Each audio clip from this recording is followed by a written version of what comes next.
administrasinya. Bapak punya kapak.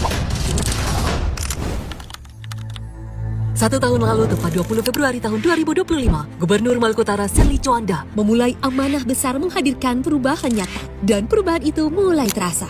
Di bidang pendidikan, biaya komite SMA, SMK, dan SLB negeri maupun swasta resmi dihapus melalui program BOSDA. Tahun 2025 dialokasikan senilai 38 miliar dan meningkat menjadi 50 miliar pada tahun 2026. Lebih dari 54 miliar dari APBD dan 92 miliar APBN juga digelontarkan untuk revitalisasi dan digitalisasi sekolah. Ini tentang memastikan tidak ada lagi anak Maluku Utara yang tertinggal karena biaya. Di sektor kesehatan, hampir 100% warga telah terdaftar dalam BPJS Kesehatan. Dengan KTP Maluku Utara, layanan dapat aktif dalam 24 jam. Akses kesehatan kini lebih cepat, lebih mudah, dan lebih merata. Untuk kesejahteraan masyarakat, 700 rumah tidak layak huni direnovasi pada tahun 2025 dengan anggaran sekitar 20 miliar dan ditargetkan meningkat menjadi 1.500 rumah pada tahun 2026 karena bangunan yang layak adalah dasar kehidupan yang bermartabat. Di sektor pertanian, 1.500 hektar dibuka untuk lahan baru dan 41 km jalan tani dibangun. Hilirisasi komoditas kelapa dan rempah didorong melalui kolaborasi dengan Kementerian Pertanian Republik Indonesia agar petani tidak hanya menjual bahan mentah, tetapi memperoleh nilai tambah yang lebih besar. Di laut, transformasi pesisir dimulai dari kampung nelayan Dufa-Dufa dengan bantuan 230 kapal dan alat tangkap serta akses pembiayaan untuk memperkuat kemandirian nelayan. Pembangunan infrastruktur juga diprioritaskan dengan alokasi sekitar 700 miliar untuk jalan dan jembatan demi membuka konektivitas antar wilayah. Pada tahun anggaran 2025,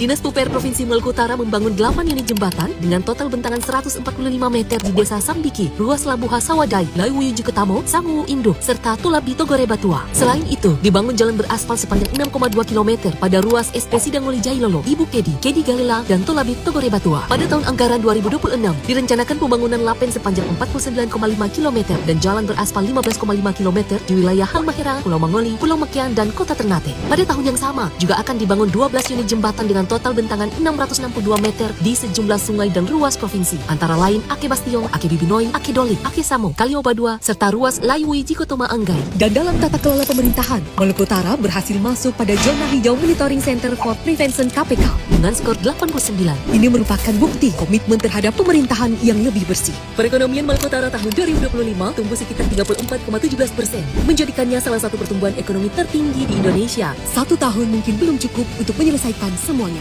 Namun, 1 tahun telah cukup membuktikan arah bahwa perubahan itu sedang berjalan untuk pendidikan yang lebih adil, untuk kesehatan yang lebih merata, untuk petani dan nelayan yang lebih sejahtera, dan untuk Maluku Utara yang lebih kuat. Perjalanan masih panjang dan langkah itu sudah dimulai.